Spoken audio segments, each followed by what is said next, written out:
De los próximos 30 días, como manda la Constitución, la señora Mecha Arauz se tiene que presentar al Congreso de la República para pedir un voto de confianza. A priori, como que se lo han adelantado. Sí, claro, pues son gestos. Ella ha dicho, y acá esto es lo que me preocupa, que se habrán cambiado las caras y los estilos, pero el gobierno va a seguir con sus mismas políticas. Y eso es algo errado, porque el gobierno lo está haciendo mal, no por culpa ni de la prensa ni del Congreso, sino por culpa de ellos mismos, esa es mi opinión. Quiero saber qué opina el secretario general de Acción Popular, Edmundo del Águila, y el vocero del Fujimorismo, Daniel Salaverry. ¿Cómo están? Buenos días. Buenos días, Felipe. A ver, en antigüedades clase creo que Salaverry es mayor que tú. ¿O tú? ¿Tú qué edad tienes, Daniel? 45. ¿Tú, Edmundo? Igual. Está bien, hermano. Yanquempo. Yanquempo. Bueno, a ver, Edmundo, cuéntame. El partido más antiguo. Cuéntame, ¿cómo lo ves? Primero, Philip, era necesario un cambio así. Yo creo que el presidente durante toda esta primera etapa de su gobierno falló en ciertas características y virtudes que él debía tener un complemento y que el primer ministro no se las daba, precisamente Fernando Zavala. Fernando Zavala, si vemos desde un punto objetivo, es casi la misma hechura que PPK, una persona técnica, ¿no?, que incursiona política más que por una voluntad, por un llamado, ¿no?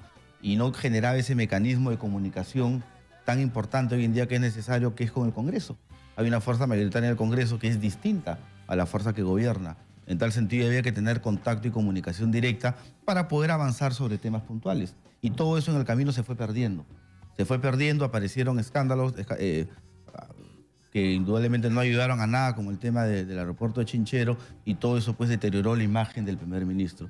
Hace bien en convocar primero a una persona que ha estado en el Congreso, porque ya en este primer año de Congreso Mercedes Arauz ha generado vínculos.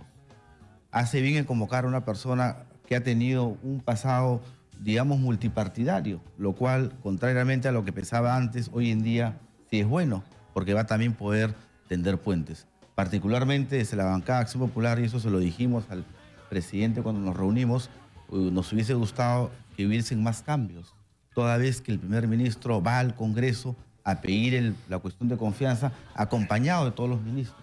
Y al rechazarle la cuestión de confianza, indudablemente que esos ministros también pierden la confianza. Eso es un calco en lo que dijo Daniel Salaverry en su momento. Vamos a pensar, Daniel, yo voy a tratar de traducir tu mensaje, ¿no? Ok, que no se quede la mayoría, pues, que se queden los que lo están haciendo bien. Eso es lo que yo entendí que quería decir Salaverry, y ahora resulta que se han quedado la mayoría y han cambiado algunos. ¿Cómo la ves ahora al día siguiente, Daniel? Bueno, importante que el presidente haya por fin escuchado el clamor del pueblo peruano, de la calle, no solamente de la oposición, es el 75% de los peruanos que le pedían cambios en este gabinete, se lo pedían inclusive desde antes de 28 de julio, esto ha tomado un poco más de tiempo, pero lo importante es que se ha tomado la decisión. Ahora, es cierto lo que tú dices, ¿no?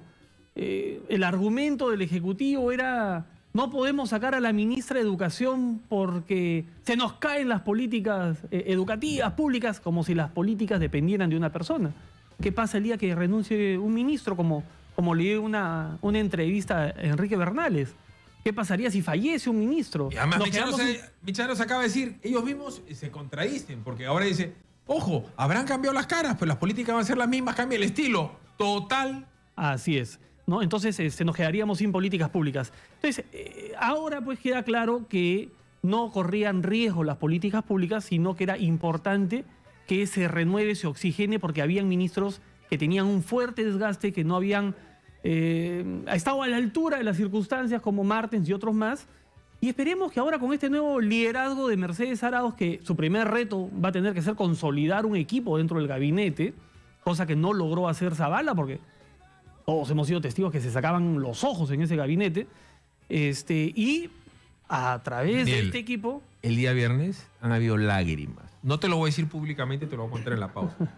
Lágrimas en Palacio, para que veas lo que se sacan los ojos. Lágrimas. No lo dudo.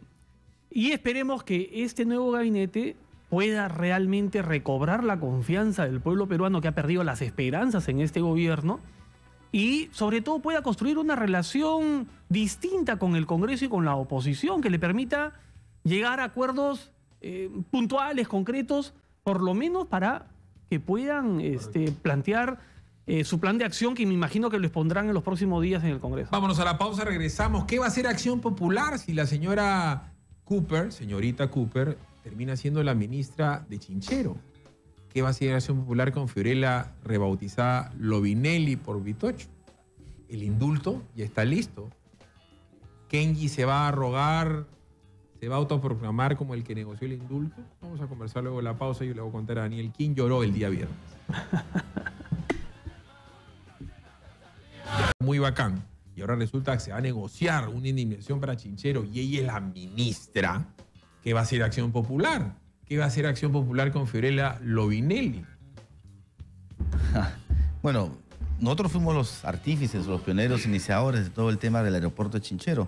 Toda vez que para nosotros fue un aeropuerto bastante emblemático porque se empezó la concepción del mismo durante el durante el segundo gobierno del presidente Belaúnde. Es por eso que le pusimos encabezados por Armando Villanueva, que es nuestro representante en el Cusco, Víctor Andrés García Belaúnde, todas las ganas y la puntería en el buen sentido del aeropuerto. Lamentablemente en el camino, este aeropuerto ha ido dejando muchas víctimas. Ha dejado 2 ministros de por medio, ¿no? Lo cual no es nada saludable para este primer gabinete. Y uno de ellos es precisamente, no solamente ministro, sino también es vicepresidente, lo cual indudablemente magnifica todo ese tema. Ese fue el gran error de Fernando Zavala. Creo yo que encapricarse, poder cerrarse. Pero está bien, ¿no? ¿Y la Cooper? Bueno, ella indudablemente que es parte de todo este tema, pero eso tendrá que responder el presidente. Ella ha asumido hoy en día una responsabilidad. Esperemos pues que todo este pasado casi inmediato no solamente no la condene, sino que no la lleve, ¿no?, a actuar de la misma manera como lo hizo en su momento. Lobinelli, que cada día está más guapa. Acá no hay temas de simpatías o antipatías. Mecha Arau seguramente a ti también, pero es una mujer muy simpática y así sucesivamente. Pero y Lobinelli sigue ahí. Nosotros lo dijimos al presidente y a los colegas congresistas de Peruanos por el Cambio, que políticamente había sido un error nombrar a Molinelli como ministros. Pensamos que ese error iba a ser rectificado en esa segunda oportunidad que tenían. Lamentablemente no es así, pero mira, Philip, finalmente es el gobierno de Peruanos por el Cambio, es el gobierno que encabeza el presidente Kuczynski y ellos tendrán que asumir los pasivos y activos. Nosotros como oposición tenemos la obligación de siempre ser responsables y comunicar de la mejor manera aquellas observaciones que nos parecen. A ver, para el común de la gente no lo entiende, pero para la gente que está metida en la política era algo evidente. Si PPK quería indultar a Fujimori, necesitaba la firma de la ministra de Justicia. La ministra de Justicia dijo que no. Ha salido, Mendoza ha dicho que no hay ningún problema, por eso está donde está. El indulto ya está listo, ya está ya. El tema es cuándo lo hace. Ahorita que regresa de ver al Papa, dice, el Papa ha hablado conmigo, me ha hablado de la paz y tal, o cuando viene el Papa. El tema es que entre que regresa a ver al Papa ahorita en octubre y Navidad y enero, Fujimori sí se puede morir. Y ahí sí se le deshace el gobierno a PPK. ¿Qué sabe del indulto Daniel Salaverry? Nada. Nosotros estamos totalmente al margen de este tema, lo hemos dicho siempre, es una decisión exclusiva del presidente y como bancada no nos involucramos porque obviamente no vamos a utilizar la posición que tenemos para generar ni presiones ni para generar proyectos de ley orientados a beneficiar a Alberto Fujimori. Lo hemos dicho siempre. Yo creo que la salida también de Perestello es no solamente por este tema que tú mencionas, Philip. ¿Cuándo van a traer a Toledo? Hasta el día de hoy no hay resultado al prófugo Toledo. ¿A quién? No hay resultados concretos, concretos de que se estén haciendo realmente... Daniel, a ver. todo cariño y respeto. Después de lo que salió Maiman, la palabra Maiman y Toledo, lo que dijo Maiman, la palabra Maiman y Toledo se evaporó. Así como la leche pura vida de la portada de los periódicos. Toledo, nadie sabe quién es. Claro, hoy, el día de hoy, estamos todos hablando de la cuestión de confianza, del cambio del gabinete, como lo mencioné el día que se pidió la cuestión de confianza, y ya nadie se acuerda de las declaraciones de René Cornejo, ni de las declaraciones de Alfredo Ferrero, ni de Maiman. Por eso te digo. De Toledo en F. De Toledo. Entonces, es importante que la población sepa qué cosas se está haciendo, cuáles son los avances, para cuándo vamos a tener aquí al expresidente para que rinda cuentas a la justicia. En los otros temas, como bien lo ha dicho el mundo, tendrán que cargar pues con el pasivo de tener 2 ministras, no solamente una, 2 ministras hoy día, Molinelli y Cooper, involucradas con el tema de Chinchero, a través de la firma de las adendas Molinelli y a través de los sendos informes que ha hecho Cooper, tanto desde el Ministerio de Economía como desde las consultorías que hizo para algunos estudios de abogados. 8 de la mañana con 23. Es vital que PPK le dicen que se lleve bien con el Congreso, que se lleve bien con Keiko, que lo tranquiliza Vitocho, que Vitocho pues es la mano que mece la cuna y que se lleve bien. Sí, seguro. Pero Daniel dijo algo a la hora que ingresó acá. Está haciendo un frío. La puta madre. Todos lo decimos eso todos los días. El tema es que los hijos de Daniel tienen cómo abrigarse, mis hijas también. Y los hijos que va a tener Edmundo seguramente, porque todos son padres responsables, se abrigarán. El Perú tiene frío, hay inseguridad ciudadana, ha bajado el consumo, y la situación económica no es buena. ¿El gobierno tiene que gobernar con el pueblo o con ustedes en el Congreso, Edmundo? No son excluyentes, Felipe. Ajá. No son excluyentes. El gobierno tiene que gobernar para el pueblo y en coordinación con el Congreso. Si algo se falló en esta primera etapa fue precisamente eso, ¿no? Yo creo que finalmente la soberbia es el más consejera. Y en política hay que tener una virtud, hay que ser pacientes. Y el primer gabinete no fue paciente. Había muchos ministros que por el hecho de estar sentados en la situación o posición de ministros, obviaban muchas veces las sugerencias y recomendaciones de alcaldes y congresistas. No solamente tenían una falta de capacidad, sino también de formas. Y eso finalmente sesgó y deterioró toda la relación que podría haber entre el Ejecutivo y el Legislativo. Indudablemente que Meche tiene la gran oportunidad de poder cambiar esto. Ella es una persona que ha pasado casi por todas las instancias de gobierno. Hoy en día está en un escenario en el cual nunca había estado. Yo supongo, espero, y así será, que en esta primera etapa o primer año que estuvo en el Legislativo ya ha aprendido a entender el rol, la función que tiene el Legislativo, sobre todo en un gobierno donde no tiene la mayoría, cosa típica que se da casi 50 y tantos años después. Mira, el tema de Meche Arauz se tiene que entender no de la simpatía que genera una persona con linda sonrisa, como ella. Con su linda sonrisa dijo barbaridad en la campaña. Y no es solamente contra qué. En mi caso particular, si la señora sigue con su ideología de género, va a tener en mí un opositor.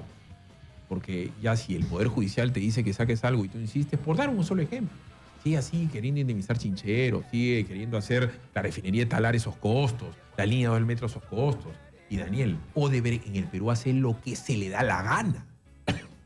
Va a vender Chavimochi, va a vender Maje, va a vender Chagia, ya vendió Villanueva de Lima. Se han robado el Perú con Toledo y otros más y no pasa nada. Entonces Meche Arauz tiene que entender que el voto de confianza que ustedes le puedan dar los fujimoristas, que son popular, no necesariamente quiere decir que el pueblo confíe en ella. La política no puede ser así nomás. Philip, el ciudadano de a pie está preocupado en ver cómo le solucionas el problema de la cola en el hospital. Del frío, lo que tú dices. Del frío. ¿Cómo le llevas agua potable a su casa? ¿Cómo le llevas electricidad? ¿Cómo haces que hayan medicinas en las postas médicas para que sus niños no se mueran con una neumonía? Es ahí donde están las preocupaciones del pueblo y le corresponde al Ejecutivo irlas atendiendo una por una. ¿Cómo reactivamos la economía? No puede ser posible que hayamos crecido solamente 2.4 y esto es este año. Claro, van a crecer el precio de los minerales el próximo año, la inversión pública va a aumentarse porque vamos a inyectarle como 25.000 millones a la reconstrucción, pero va a llegar eso finalmente al bolsillo del provinciano, de aquel provinciano que apuesta por su país, que es microempresario, que es emprendedor y que se está yendo al cacho porque esta economía lo está matando. El tema de Odebrecht, el tema de refinería de Talara, sí, como macroeconomía obviamente nos interesa, nos importa. Pero el ciudadano, el de a pie, si tú sales a la esquina y conversas con el señor que está parado leyendo un periódico, está más preocupado, como te digo, en ver cómo le soluciona el problema a su hijo, que no lo dejan entrar al colegio porque no tiene cómo pagar. O de su hija que no puede atenderse en una posta médica, un centro de salud, porque simplemente no hay especialistas o no hay medicinas. Esos son los temas que nos vamos a preocupar. A ver, Daniel, hemos tenido huelga de enfermeras, huelga de obstetras, huelga de médicos y huelga de profesores en los últimos 2 meses y medio. Y no cambia Alfonso Grados Carraro. ¿Se acuerdan de Alfonso Grados Bertolini cuando hasta en risas y salsa hablaba de la concertación? Toribio Gómez. ¿Dónde estuvo la concertación del hijo del gran concertador Alfonso Grados? En el Ministerio de Trabajo, Daniel. Él ha tenido que salir por decoro, renunciar. No estuvo, no es que lo hizo mal, no lo hizo bien, no estuvo en las 4 huelgas. Yo coincido contigo en el sentido que los cambios debieron hacerse también en otras carteras. Sin embargo, se han cambiado 6 ministros. Es un gesto importante de que el presidente está entendiendo que las cosas no van bien y que tiene que haber un cambio de timón. Esperemos que este cambio de timón se logre ahora con el liderazgo de Mecha Arauz en el Primerato y con estos ministros que han ingresado, algunos con alguna experiencia política como Carlos Brus. ¿A Brus lo van a suspender igual? No sé, eso ya es una decisión del Pleno del Congreso. No he conversado aún con la bancada. Ya está el informe de la Comisión de Ética que pide 60 días de sanción. Podría ser suspendido y seguir trabajar. Así es, así es. Pero lo importante aquí, como te digo, no es jalarle la alfombra. Lo importante aquí es ver, no qué nos separa, sino cuáles son los puntos en los que coincidimos para poder avanzar, Phil. A ver, me gustaría saber cuáles son los puntos, y la dejo picando para luego de la pausa. El principal problema del Perú sigue siendo la seguridad de la gente. Y acá Oso Blanco me dice, para patada al hígado para Philip Butters a pesar de la tremenda campaña contra Basombrío. Bueno, yo no trabajo para el gobierno, yo trabajo para la gente. Y yo en mi caso particular sí tengo seguridad en mi casa porque la puedo pagar. Pues no sé lo que va a pasar con mi señora, con mis hijas fuera de ella. La seguridad ciudadana en este gobierno es un fracaso y la gran campaña la tiene Basombrío. Hay campaña a favor de Basombrío. No era momento para cambiar a Basombrío, no por un fujimorista, no estoy diciendo ni alguien de Acción Popular, para alguien ligado a la policía que lo detesta y que sea parte del plan de gobierno de PPK, no de Acción Popular o del fujimorismo. ¿Qué hacemos con Basombrío luego de la pausa? Nos los comenta Edmundo del Águila y Daniel Salaverry. Están en Exitosa, la radio. Continuamos con Philip Butters en Exitosa. Pero Edmundo, les pregunto por los ministros que se han quedado. Yo creo, al menos es mi opinión, tendrían que haber refrescado. Eso de refrescado y destrabar ya me parece medio guachafa. Es como cuando no habla de compromiso en la selección peruana de fútbol. ¿Tú crees que ganen, hermano? Basombrío, ¿está bien que se haya quedado? Yo tengo una experiencia con el ministro Basombrío que no es de las mejores y yo quisiera compartirla porque en función a esa creo yo que podemos sacar algún tipo de conclusión. Cuando yo fui parte de este grupo de parlamentarios que empezó la negociación de los profesores para el levantamiento de la huelga, parte creo yo, del inicio, ese mal inicio que tuvimos fue precisamente algunas premisas que tuvo el ministro Basombrío que finalmente nunca se supo si fue verdad o no. Y que eso alteraron mucho el buen funcionamiento de la negociación. Entonces creo yo que es un ministro que se apresuró en ese momento de poder calificar a ciertas personas con un grado, unas características que no las tenían, ¿no? Y eso indudablemente jugó en contra del gobierno mismo. Es una persona que durante todo su ejercicio, todo el periodo que ha estado al mando del Ministerio del Interior, ha tenido muchos altibajos. Ha tenido cosas buenas, como unos temas de la recompensa, que han dado unos frutos casi inmediatos, pero sí, claro, muy puntuales. Discúlpame, la recompensa a Toledo fue un favor a Toledo, no me vengas. Pero esa es una de las tantas, pues. Discúlpame, si están hablando, y lo que dice Daniel es, la calle quiere a Toledo preso, ¿ya? Y tú ves que un pata que ha trabajado para él, como PPK, como Zavala y como Basombrío, le ponen una recompensa que da la vuelta al mundo a un tipo que está investigado. Está bien, Felipe. Y todo el mundo sabía dónde estaba, pues vive en tal sitio con dirección. En términos de justicia y precisamente para llegar a generar odios, la calle no puede decidir quién va preso o no. No, yo no estoy diciendo eso. Sino es el Poder Judicial, disculpa, no es la legalidad, la normatividad la que debe decidir. Pero no puedes, yo no estoy diciendo lo contrario, tío.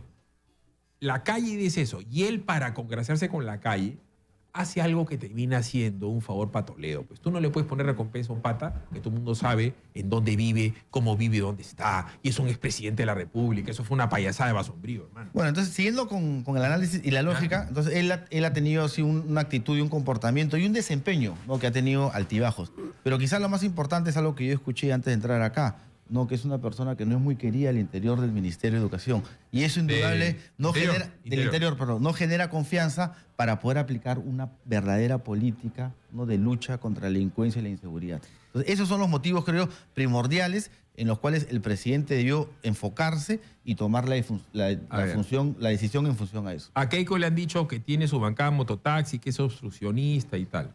Y cuando lo debieron haber sacado por la cantidad de mentiras que ha hecho Basombrío, lo que hicieron es que se sentó frente a un señor que se llama Marco Miyashiro y lo escueleó Basombrío. Y le dijo en la Comisión de Seguridad y Defensa, esto es lo que estás haciendo mal y esto es lo que tienes que hacer. Y no me van a decir que Marco Miyashiro pues, es matón o bancaba mototaxi o achorao. Marco Miyashiro es un señor tranquilo. Y ahí sigue Basombrío, Daniel. Ahí sigue, nadie lo toca. Por decisión del presidente de la República. Ahora, Philip, hay que ser, la verdad, bastante objetivos, ¿no?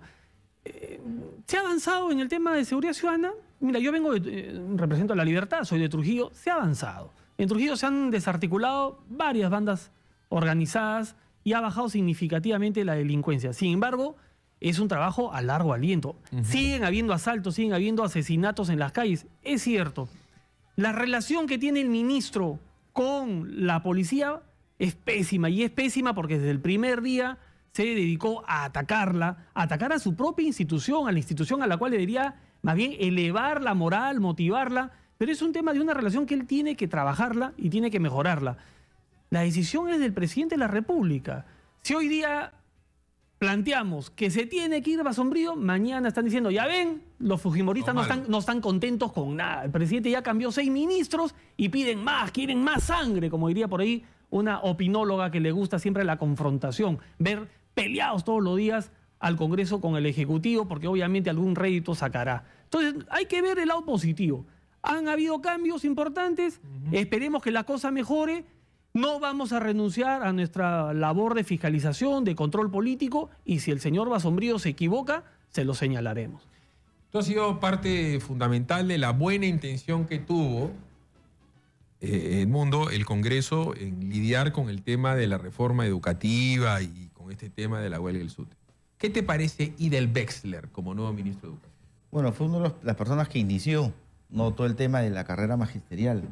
Él llevó 10 años como viceministro de Educación, en tal sentido es una persona que tiene mucha experiencia en el sector de educación y esa experiencia la ha combinado porque hoy en día está al otro lado del mostrador, hoy en día se ha convertido en una especie de promotor educativo privado, lo cual le va a permitir tener visiones y perspectivas distintas que yo espero que con todo ese conocimiento y experiencia puedan ayudar a encaminar toda esta gran transformación de la educación que es necesaria, Philip, es necesaria.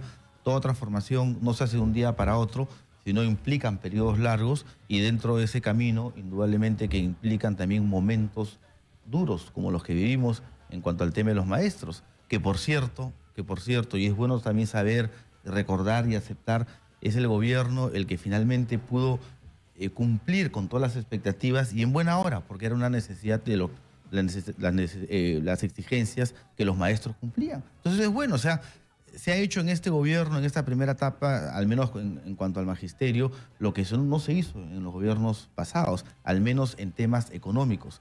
Indudablemente que la educación va más allá, falta un tema de calidad. Precisamente la pedagogía es el fuerte de Wexler. Totalmente, la pedagogía. Y él tiene un principio muy básico que es capacita, ¿no? Te evalúo y te sigo capacitando, ¿no? Que es finalmente lo que los maestros querían. Yo estoy seguro que de toda la experiencia del aula y como funcionario público, y hoy en día como funcionario o como promotor privado van a ayudar mucho al tema educativo. Vamos a escucharlo. Seguro será convocado en los próximos días en la Comisión de Educación para ver efectivamente cuál es su perspectiva, su visión y su punto de vista de todo lo que se ha hecho en este gobierno. Daniel Wexler. Un hombre con mucha experiencia. Él junto con Chan fueron los forjadores de la carrera pública magisterial que ahora todos defendemos. Acuérdate tú que él estuvo como 8 años de viceministro y conoce muy bien el sector. Obviamente ha tenido sus roces con Martens, sus discrepancias de la manera como ellos estaban enfrentando este tema de las capacitaciones y de las evaluaciones. Sin embargo, apuesta por la carrera pública magisterial, apuesta por esta política pública y yo creo que lo va a hacer muy bien, ¿no? Son 8 de la mañana con 40. Hemos tenido, y como que la gente se olvida, 3 huelgas que yo, desde mi punto de vista, y acá les pregunto a ustedes si se contraponen a lo que digo yo, han sido más trascendentes para la gente que la huelga de los profesores, porque al fin y al cabo lo peor que te puede pasar es que tu hijo se vaya a la casa y que lo jalen de año o que pase el año, pero eso tú a la hora de la hora te genera una gran incomodidad y una preocupación, pero no es que tu hijo se muera o que no atiendan a tu mamá. Las 3 huelgas del sector médico han sido muy dolorosas para el pueblo peruano y lo siguen siendo porque se ha retrasado la atención. Entonces viene el señor D'Alessio, que es un tipo especialista en economía, debe ser un tipo bien ordenado como todo ex militar. Entonces, ¿qué va a pasar con el sector salud? El sector salud es vital, es la parte importante de lo que tiene que hacer el Estado, Edmundo. D'Alessio en salud. Es un ministro atípico para un ministerio complicado. No tiene una formación, una experiencia dentro del sector, pero sí tiene toda la expertise y las herramientas, creo yo, para poder sacarlo adelante. Es una persona que profesionalmente está bien cuajado, estaba a cargo, al mando de una institución tan importante como es una universidad y sobre todo dentro de la esfera formativa. Yo no sé cuál vaya a ser su performance, al menos creo que las herramientas, ¿no?, y toda la experiencia y la formación profesional la tiene. Esperemos que pueda conducirla de la mejor manera en un sector tan difícil como es el tema de salud. Lo que pasa es que la gente se olvida una palabrita en el sector salud, Daniel, que es moreno. Moreno es mala palabra, es de las palabras esas que uno se desaparecen, ¿no es cierto? Y este gobierno nunca explicó lo que pasó con Moreno. Entonces, este gobierno se ha comido esas 3 huelgas, entre otras cosas, por la desidia y la pituquería del gabinete Ku Klux Klan de no poner plata en el CIS. Acuérdense, el CIS tenía 700, lo hemos conversado con él acá, 700 millones de soles en hueco y no pasaba nada, por eso se vinieron las huelgas. Entonces, el señor D'Alessio no solamente tiene que poner plata, tiene que poner orden, tiene que haber gestión. ¿Pesa o no pesa que haya sido marino y no médico? Mira, ayer escuchaba a Carlos Bruce decir que él no tiene ni idea de cómo se prepara una mezcla para el concreto. Carlos Bruce es economista y, sin embargo, cuando fue ministro de Vivienda no lo hizo mal. El señor D'Alessio es médico, un médico con una... Almirante. Almirante, pero sí, una serie de títulos también relacionados con el tema de salud. Así es que el mayor reto, Philip, en eso sí yo coincido contigo, que va a tener D'Alessio, es enfrentar la corrupción que está enquistada en el sector de salud desde muchísimo tiempo atrás. Limpiar de morenos el ministerio. Ese es su mayor reto. Y luego, obviamente, organizar el ministerio para que, por ejemplo, fortalecer los centros de atención primario para evitar que todo el mundo vaya finalmente a los hospitales y saturan los hospitales. Tenemos que fortalecer los centros de salud primarios, la posta médica, los centros de salud, fortalecerlo, ponerle plazas para especialistas, medicinas, para que vayan ahí las atenciones primarias. Si los hospitales están saturados es justamente porque no tienen ese primer filtro. Y uno, con un dolor de estómago, termina en la emergencia del hospital, ¿no? Correcto. A ver, el señor arquitecto Fernando Belaúnde de Terry se peleó con los ecuatorianos por algo que parecía algo muy chiquito, ¿no? Que era Tiwinsa. El señor Fujimori se peleó con los ecuatorianos para algo... Paquilla, perdón, que era algo muy poquito, que era Tiwinsa, ¿no? Entonces, claro, desde el punto de vista geográfico son espacios muy chiquititos, pues son más chicos que San Borja. Pero nosotros hemos tenido sendos conflictos graves durante el gobierno de Belaúnde, en el falso Paquilla, y durante el gobierno de Fujimori. Entonces, el nuevo ministro de Vivienda, el señor Bruce, va a estar ahí para hacer lobby por su tema LGTB, para hacer lobby para vender Tacna o Tumbes a los ecuatorianos. ¿Ustedes se imaginan que según la visión de Bruce, mira lo que te estoy diciendo, según la visión de Bruce habría que cambiar la Constitución para que un ecuatoriano pueda comprar Tiwinsa? Para que un ecuatoriano pueda comprar, ¿no es cierto?,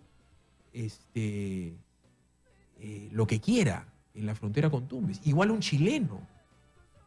Evo Morales, según la visión de este señor, podría comprar con plata del Estado, porque se asocia a una empresa, y podría comprar Puno, porque quiere cambiar la Constitución para vender a 50 kilómetros de la frontera. ¿Qué va a pasar con Techito se dedica a hacer esa política y no a hacer política de vivienda y construcción? Bueno, yo espero que... Yo lo conozco a Carlos del Congreso y yo estoy seguro que él ha entendido que ya pasó tercera. Ya no es el congresista en el cual únicamente se dedicará a legislar y opinar sobre temas diversos, sino hoy en día él va a tener que abocarse y enfocarse básicamente a su sector.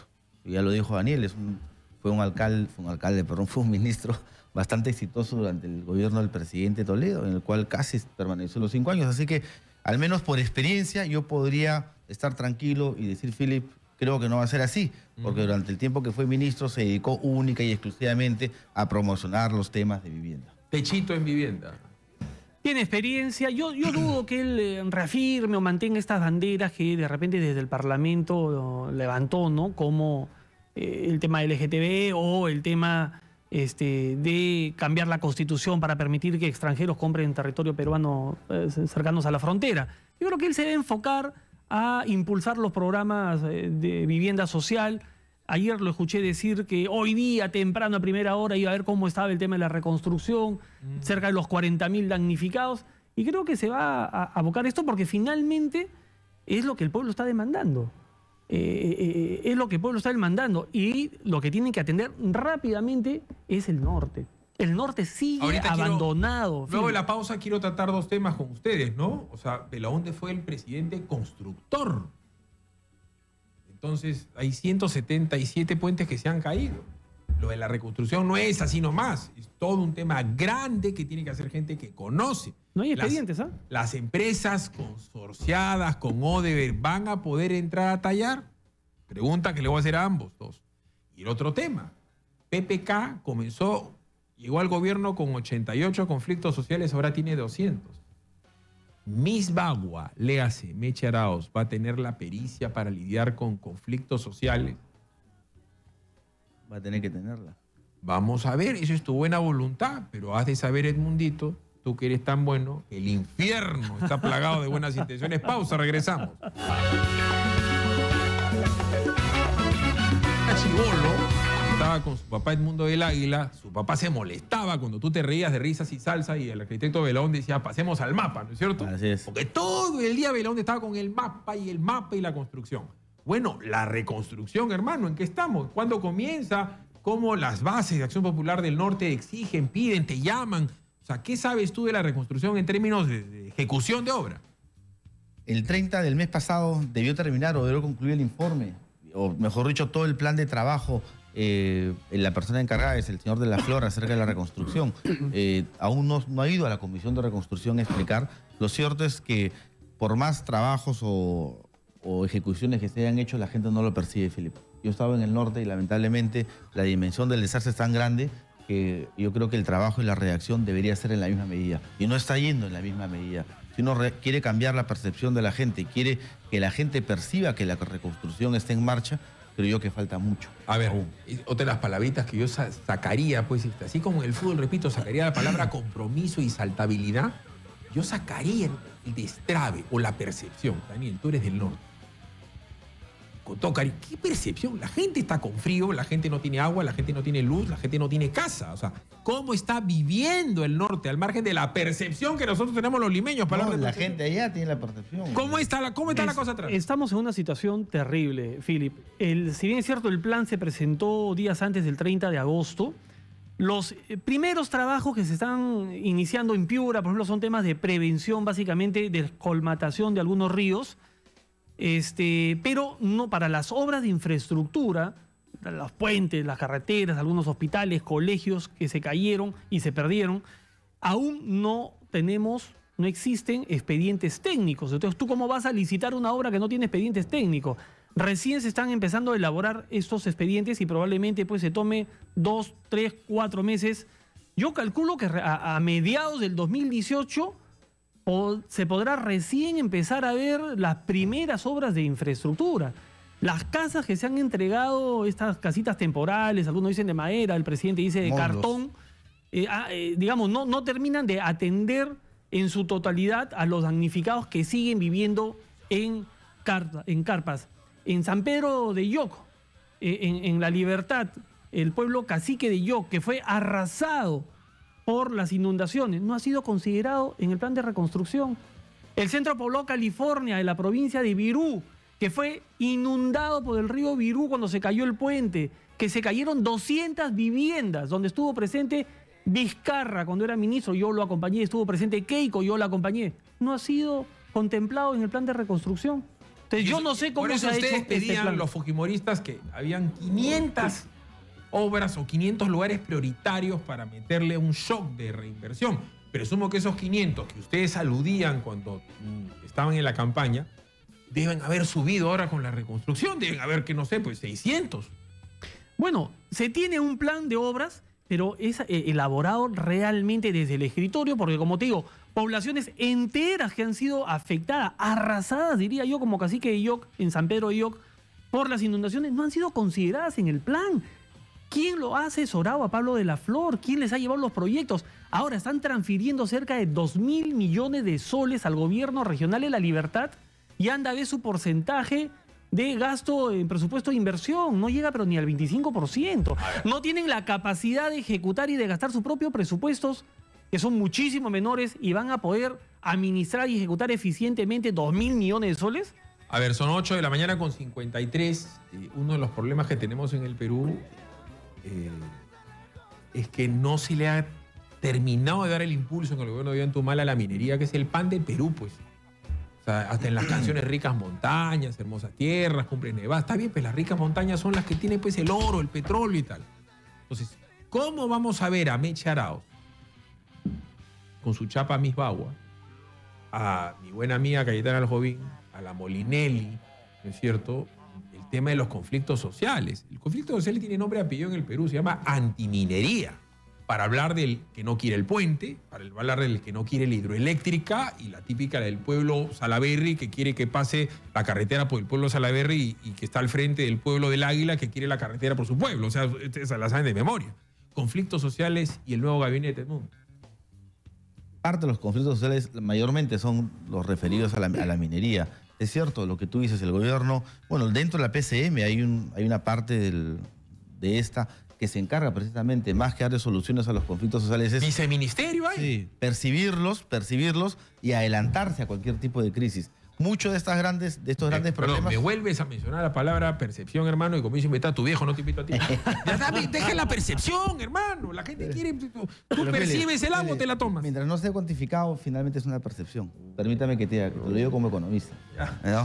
Entonces, pero bueno, no importa, retiro la palabra y espero... Está bien, ¿ya? si no, te censuro y te quito la confianza. Parte es eso, y el gobierno tiene que acercarse y adelantarse a los hechos. Y mucho es el tema de comunicación. Si tú te pones a pensar, todo o la mayoría de los grandes problemas sociales han sido problemas de comunicación. Problemas de comunicación muchas veces asusados, porque es cierto y es bueno reconocer que la gente que se levanta no únicamente es por iniciativa propia, sino muchas veces hay muchos intereses atrás. Hay muchos intereses atrás que, como dices tú, prenden fuego. Prenden fuego y lo que hacen es asusar, levantar y generar todo un clima de caos. Ahora, el presidente, yo lo he escuchado reiteradas veces, él está dispuesto a sacar adelante 2 o 3 proyectos grandes, lo cual indudablemente va a permitir no únicamente a poder levantar y generar y mejorar todo el clima social, sino sobre todo esos indicadores macroeconómicos que muchos exigen. 8:56, los conflictos sociales y la ministra, ¿cómo van a ir? Porque esto no parece sencillo, pero no lo es. Han frenado las bambas varias veces, han tomado Machu Picchu con el papelón internacional, está todo el tema de Tambo Grande en el norte, está todo el tema de Tía María en el sur, el tema del petróleo en Loreto. No es fácil eso, de repente es de lo más difícil que tiene que hacer Mecha Arauz. Es el reto más difícil que tiene por delante. Nosotros apostamos por la minería, una minería que respete los estándares medioambientales, pero el otro problema, Philip, es qué pasa con las comunidades que están cerca a esta zona de extracción, de explotación de las minas. Yo he conversado con muchísimos alcaldes que a veces son cuestionadas por sus poblaciones porque vienen estas comunidades a exigirle obras al alcalde que están en estas zonas aledañas, y el alcalde no puede invertir en zonas que están concesionadas, en territorio que está concesionado a esta minera. Entonces tú tienes a miles de familias viviendo sin agua potable, sin luz, sin canales de regadío, sin una posta médica, sin un colegio, pero tienes al costado a una mina que te explota oro, ¿no? Y que mueve millones, cientos de millones de dólares al año. Entonces, obviamente la población dice, bueno, ¿y yo en qué me beneficio? Ahí habría que darle una mirada para ver de qué manera se puede permitir que las autoridades puedan invertir parte del canon que recibe esta municipalidad, porque es lo curioso, la municipalidad encima recibe canon, pero el canon tiene que utilizarlo en poblaciones que están alejadas de la mina, no las poblaciones que están cercanas a ella, porque están prohibidas de hacerlo. Hay un alcalde, no voy a decir su nombre, en La Libertad, que está denunciado penalmente por construir una posta médica, un colegio y hacerle un canal de regadío a 80 caseríos que están Pues se alrededor. llaman por malversación, seguro. Por malversación. Es una locura. ¿Cómo no queremos que existan conflictos sociales si obviamente la población no siente que el beneficio de que produzca una mina les llega también a ellos, ¿no? Entonces Claro. ahí hay que tener, digamos, un trabajo de prevención, no esperar que explote el conflicto para recién atenderlo, como hizo Martens con el tema de educación. Hay que ir trabajando preventivamente. Ahora les comento a ambos, por el feedback que tengo yo de la retroalimentación, para hablar en términos guachafos, de acá, de Exitosa Noticias, del Facebook de Exitosa Noticias, de Digital TV Perú, de Willax o de la Industria o del Expreso, medios en donde trabaja. La gente está molesta con todos los políticos, también con ustedes, los parlamentarios. La gente dice, si lo van a hacer, a que lo cierren, pues. A que lo cierren, ¿a qué importa? Claro, porque ustedes nunca pues, son populares, porque la gente los percibe como que ganan mucho y trabajan poco. El común de la gente no entiende que los congresistas no ganan tanto como creen. Y Claro. trabajamos un montón. Vamos a decir que algunos trabajan un montón y otros que pasan piola, pero el hecho, para hablar de percepción, ya que tanto le gusta la palabra del mundito, la gente, hermano, si cerraban el Congreso tampoco se ponía triste. Entonces yo les ruego quedarse 15 minutitos más para hablar de la famosa Agenda Congreso Ejecutivo. Ya que Meche también es congresista, ya que Techito también es congresista, O la Echea, o la Echea, Choquehuanca. Choquehuanca, ya tienes cuánto, o sea, ¿qué cosas, cómo se come eso? ¿Cómo que agenda parlamentaria, Edmundo, Daniel? O sea, yo supongo que Acción Popular debe tener algunas ideas importantes, ideas fuerzas que tienen que ser leyes, y lo propio también el fujimorismo. Y decirle, oye, ¿sabes qué? Bacán. Creo que tendrías que hacer esto. Creo que tendrías que hacer esto. No solamente esperar a que ellos vayan con una política que de repente es buena o mala, regular. Ese es mi punto de vista. Vamos a ir a la pausa, son las 9 de la mañana. Nos quedamos 15 minutos más con Edmundo Percepción del Águila con Daniel Salaverry.